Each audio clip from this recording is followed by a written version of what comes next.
प्रिय छात्रों, Verde Hindi classes में आपका स्वागत है।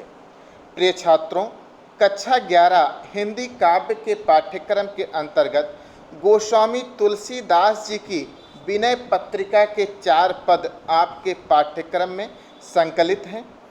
तो चलिए प्रारंभ में इसके भाग 1 के अंतर्गत इसके 2 पदों को हम पढ़ते हैं और इसकी व्याख्या समझते हैं। कबहु कहो यही रहनि रहोगो, श्री रघुनाथ कृपालु कृपाते, संत स्वभाव कहोगो, जथा लाभ संतोष सदा, काहू सो कछु न चहोगो, परहित निरत निरंतर, मन क्रम बचन नेम निबहोगो, परुष बचन यति दुसह श्रवण सुनी, तेहि पावक न दहोगो, विगत मान सम शीतल मन, पर गुण नहीं दोष कहोगो, परिहरि देह जनित चिंता, दुख सुख समबुद्धि सहोगो, तुलसीदास प्रभु यही पथ रही, अबिचल हरि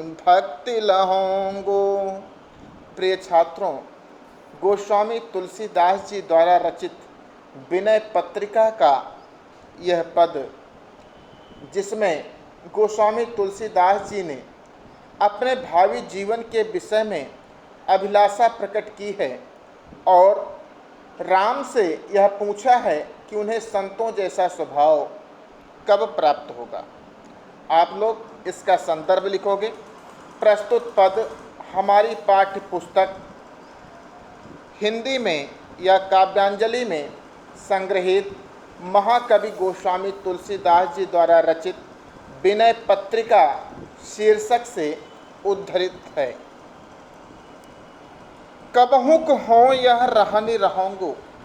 तुलसीदास जी कहते हैं कि हे प्रभु, कबहु कहो, हों का अर्थात मुझे, क्या कभी मुझे यह रहनि, यह जीवन शैली, यह रहनि का अर्थात है यह जीवन शैली। कैसी जीवन शैली? संतों की जीवन शैली। जिस तरह से संत जीवन व्यतीत करते हैं, क्या मुझे उन संतों के जैसा जीवन शैली प्राप्त हो पाएगी? क्या मैं कभी उन संतों के समान जीवन प्राप्त कर पाऊंगा कि श्री रघुनाथ कृपालु कृपाते, संत स्वभाव कहोगो। क्या मैं, हे रघुनाथ, हे श्री राम, आप तो कृपालु हो, क्या मैं आपकी कृपा से मैं यह रहनि अर्थात संतों का स्वभाव गहोगो अर्थात ग्रहण कर पाऊंगा। संतों का स्वभाव क्या होता है उसकी चर्चा आगे की पंक्तियों में गोस्वामी तुलसीदास जी करते हुए कहते हैं कि जथा लाभ संतोष सदा। संतों को जो कुछ भी प्राप्त हो जाता है उसी में वे संतुष्ट रहते हैं। तो क्या मैं भी यह संतों की जीवन शैली प्राप्त कर पाऊंगा कि मुझे भी इस संसार से जो कुछ भी प्राप्त हुआ है या जो कुछ भी प्राप्त होगा, क्या मैं उसमें हमेशा संतुष्ट रहूंगा?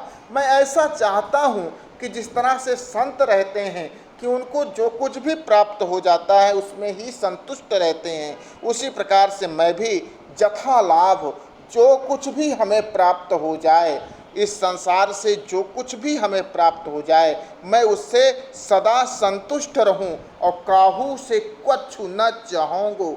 मैं किसी व्यक्ति से कुछ भी प्राप्त होने की अभिलाषा या चाह नहीं रखूँगा। परहित निरत निरंतर, मन क्रम बचन। परहित, दूसरे के हित के लिए, दूसरे की भलाई के लिए निरत लगा रहूँगा। निरंतर, मैं दूसरों के हित के लिए, दूसरों के भलाई के लिए जिस तरह से संत लोग हमेशा प्रयासरत रहते हैं, उसी प्रकार से मैं भी मन से, कर्म से और अपने वचनों से हमेशा परहित दूसरों के हित के लिए निरंतर लगा रहूँगा और इस नियम का निभाऊँगा अर्थात पालन करूँगा। मैं इस नियम का अपने जीवन भर पालन करूँगा। परुष वचन अति दुस्साह श्रवण सुनि। परुष का अर्थ होता है कठोर। परुष वचन कठोर वचन, लोगों के द्वारा कहे गए कठोर वचन, क्योंकि लोग संतों की कभी कभी निंदा करते हैं, अवहेलना करते हैं, तो उनकी निंदा और अवहेलना के इन परुष वचन, इन कठोर वचनों को सुनना, किससे सुनना? श्रवण सुनि, अपने कानों से सुनना। यद्यपि अति दुस्साह, अत्यधिक कठिन है, दुस्साह सहने योग्य नहीं है, कठिन है, फिर भी मैं उन परुष वचनों को, उन कठोर वचनों को, जो लोग हम पर अपने कठोर वचन बोलेंगे, उनको अपने कानों से सुनूंगा और कभी भी त्यहि पावक न दहोगो। पावक का अर्थ है अग्नि, दहोगो का अर्थ है जलना। मैं कभी भी क्रोध की अग्नि में नहीं जलूंगा, अर्थात कभी भी उनके कठोर वचनों को सुनकर मैं कभी भी क्रोधित नहीं होऊंगा। विगत मान, मैं किसी से अपने मान सम्मान की इच्छा नहीं रखूंगा कि कोई मेरा मान करे, कोई मेरा सम्मान करे, कोई मेरा आदर करे। मैं किसी भी व्यक्ति से इस बात की इच्छा नहीं रखूंगा कि मेरा मान और सम्मान किया जाए।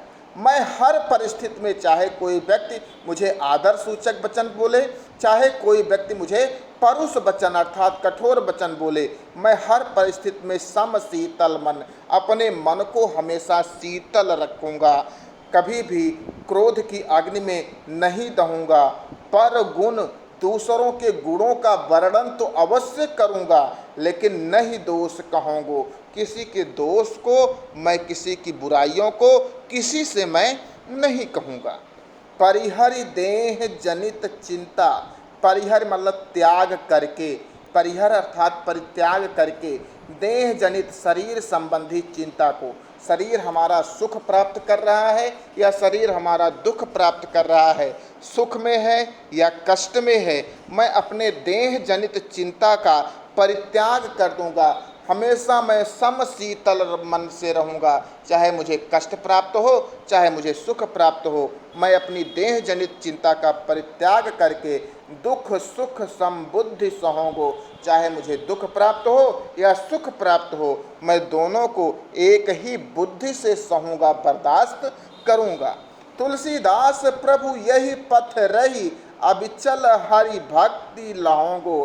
तुलसीदास जी कहते हैं कि हे प्रभु, अगर मुझे यह पथ प्राप्त हो जाए, यह संतों का स्वभाव प्राप्त हो जाए, तभी मैं आपकी अविचल, कभी न विचलित होने वाली आपकी हरि भक्ति लहों को अर्थात प्राप्त कर पाऊंगा। इसलिए हे प्रभु, कबहू कहूँ यह रहा निरहोगो, क्या कभी मुझे आपका यह आशीर्वाद, यह कृपा प्राप्त होगी कि जिस तरह से संत लोग अपने स्वभाव से हमेशा संतुष्ट रहते हैं, हमेशा दूसरों का हित चाहते हैं, हमेशा कठोर वचन और प्रीतिकर वचन को सुनकर हमेशा शीतल मन से रहते हैं, कभी भी अपने शरीर के सुख दुख की चिंता नहीं करते, यह स्वभाव मैं कभी प्राप्त कर पाऊंगा।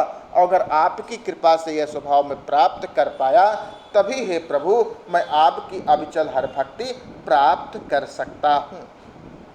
अगला पद तुलसीदास जी का दूसरा पद है।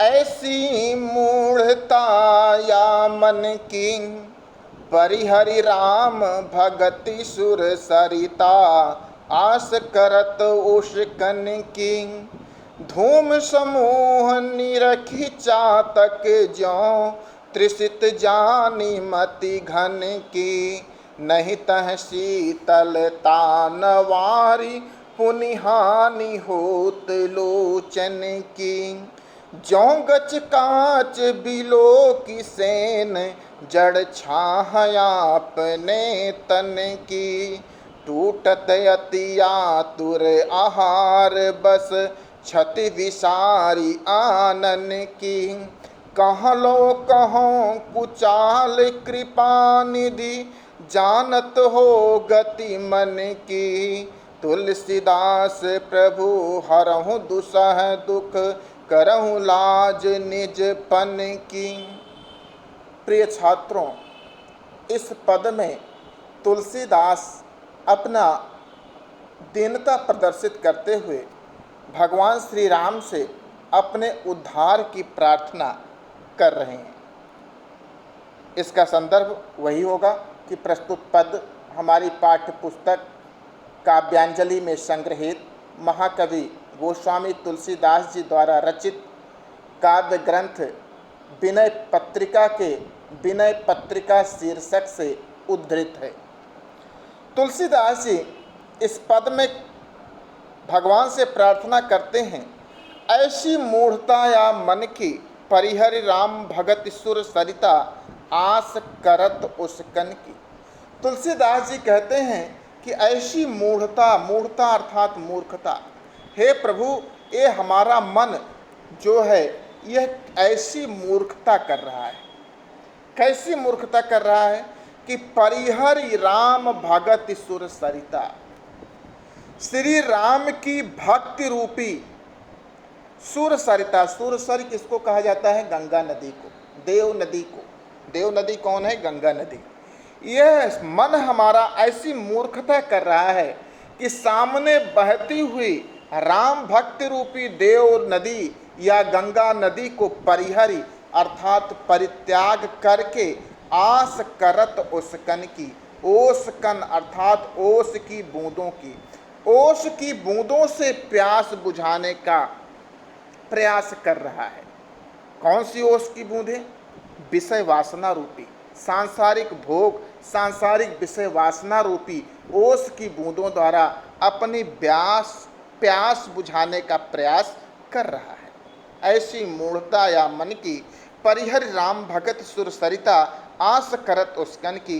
हे प्रभु, यह मन हमारा कैसा मूर्ख है, किस प्रकार से यह मूर्खता कर रहा है कि सामने बहती हुई देव नदी गंगा नदी का परिहरि अर्थात परित्याग करके सांसारिक विषय वासना रूपी ओस की बूंदों द्वारा अपनी प्यास बुझाना चाहता है। इसका यह व्यवहार, इस मन का जो ये व्यवहार है वो वैसा ही है जैसा कि धूम समूह निरख चातक ज्यों त्रिसित जानि मति घन की, नहीं तह शीतलता नवारि पुनिहानि होत लोचन। जैसे धुएं के समूह को, धुएं के उठते हुए गुबार को निरख अर्थात देखकर चातक पक्षी अपने आप को अत्यधिक तृषित अर्थात प्यासा हुआ जानकर उस धुएं के समूह को ही घन समझ बैठता है, बादल समझ बैठता है। कौन से बादल? स्वाति नक्षत्र का, क्योंकि स्वाति नक्षत्र की वर्षा की बूंद को ही चातक पीता है और साल भर प्यासा रहता है। तो साल भर प्यासा रहने के बाद जब वो धुएं के स्वाति नक्षत्र आता है तो धुएं के उड़ते हुए समूह को बादल समझ बैठता है, घन समझ बैठता है। मति अर्थात अपनी बुद्धि से उसे बादल समझ बैठता है, घन समझ बैठता है और अत्यधिक अपने आप को तृषित जानकर, प्यासा हुआ जानकर उस धुएं के समूह के बीच में घुस जाता है। लेकिन न तह शीतलता नवारि, ना तो वहाँ पर बादलों की शीतलता उसे प्राप्त होती है और ना वहाँ पर उसे वारी अर्थात बादलों का जल ही प्राप्त होता है। धुएं के समूह में घुस जाने के कारण उसकी आँखों को अवश्य ही नुकसान पहुँचता, उसकी आँखें जलने लगती हैं। पुनिहानि होत लोचन की, उसके लोचन को, उसके लोचन अर्थात नेत्रों को हानि अवश्य पहुँचती है, वहाँ पर उसे कुछ भी प्राप्त नहीं होता। उसी प्रकार से ये हमारा मन भी मूर्खता करता रहता है। इस हमारे मन के मूर्खतापूर्ण व्यवहार उसी प्रकार से है, उसी प्रकार से कष्ट पहुँचाते हैं। ज्यों गच कांच बिलोक सेन जड़ छाह आपने तन की। गच का अर्थ होता है फर्श और कांच, कांच का फर्श। जैसे कांच के फर्श में सेन का अर्थ होता है बाज। जैसे कांच के फर्श में उड़ता हुआ बाज जब कांच के फर्श में अपनी ही छवि को देखता है, बिलो की छां, अपनी ही जड़ छां को बिलो की अर्थात देखता है, अपने ही तन की आभा उस कांच के फर्श में जब देखता है तो उसे क्या समझ लेता है कि जैसे कोई दूसरा पक्षी उड़ा हुआ चला जा रहा है। और अत्यधिक भूखा होने के कारण वह बाज पक्षी टूटत अति आतुर आहार बस, अत्यधिक भूख से आतुर होने के कारण, व्याकुल होने के कारण, भोजन प्राप्त करने की लालसा से उस छाह को ही देखकर, उस परछाई को ही देखकर उस पर टूट पड़ता है। और टूटने से क्या होगा कि उसकी चोंच उस कांच के फर्श पर जाकर टकराती है। छाती विसारी आनन की, उसके आनन अर्थात उसकी चोंच को ही छाती पहुंचती है और उसे कष्ट प्राप्त होता है। उसी प्रकार से हमारा यह मन भी मूर्खता करता ही रहता है।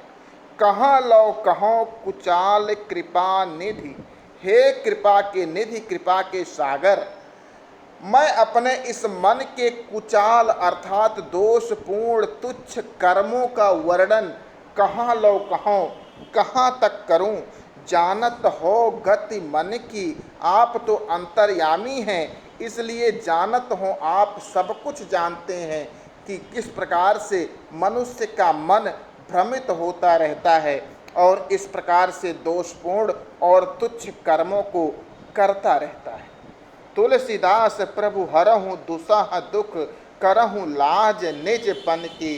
अंत में तुलसीदास जी प्रभु श्री राम से प्रार्थना करते हैं, कहते हैं कि हे प्रभु, हरहु दुसा दुख, इस संसार के रहते हुए, संसार में रहते हुए जो मुझे दुसह दुख, असहनीय दुख की जो मुझे प्राप्त हो रही है, अपने मन की कुचाल के कारण जो मुझे असहनीय दुख की प्राप्त हो रही है, इस मेरे समस्त दुखों को आप हरहु, आप उसका विनाश कीजिए, आप उसे नष्ट कीजिए। और करहु लाज निज पन की, और आप अपने पन की, अपने प्रण की, अपने प्रतिज्ञा की विचार करते हुए उसकी लाज रखिए, क्योंकि आपने ही कहा था आप शरणागत वत्सल हो, आपके शरण में जो कोई भी आता है आप उसकी हर प्रकार से रक्षा करते हो।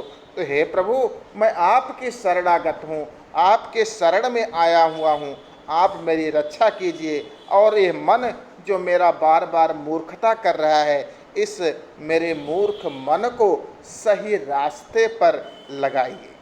तो प्रिय छात्रों, ये इस प्रकार से गोस्वामी तुलसीदास जी द्वारा रचित विनय पत्रिका के 2 पदों की संक्षिप्त व्याख्या हुई। आप लोग इसको पढ़िएगा, इसको समझिएगा, क्योंकि आने वाली गृह परीक्षा के लिए तुलसीदास जी के विनय पत्रिका का ये पद बहुत ही महत्वपूर्ण है।